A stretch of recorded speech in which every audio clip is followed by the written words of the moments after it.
I must have came into some money. And you know why I'm saying that? Because these bass strings are brand new. That's right. I've owned a bass on and off for the past decade, and this is the first bass that I've owned. This is the fourth bass I've owned, or fifth? Fourth or fifth bass that I've owned, and this is the first one that I actually had to change the strings on. Now, did I need to change the strings on the other ones I've owned? Probably.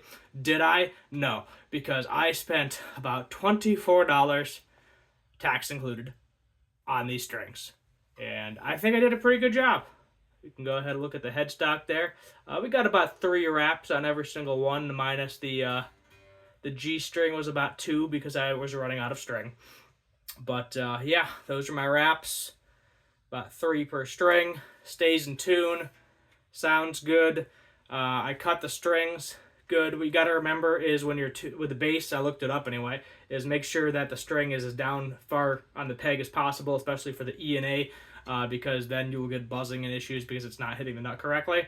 And then also what I did to make sure I had the correct amount of winding, because these are essentially locking tuners, is I pulled the string as tight as I could, and then I just wrapped it around 3 times, and then I cut it a little bit extra after I wrapped it around 3 times to get the appropriate length for each string. Haven't even plugged this in yet today. This is just, I've been making sure I string it up correctly, and it looks halfway decent because this is a pretty cool bass. You got a bird's eye maple neck, Fender Mexican jazz bass. They're not supposed to have these.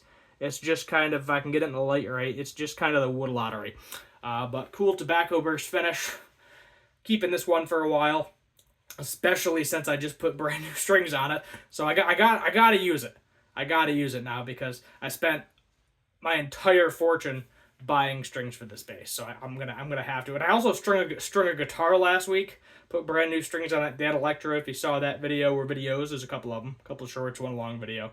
So might have to do a full demo with this bad boy now because I spent all of that money. I'm not gonna be able to eat for the rest of the week. I'm gonna be honest with you. Not gonna be able to eat, and that's probably a good thing. I could stand to lose a few pounds, but that's where we're at. Subscribe for more.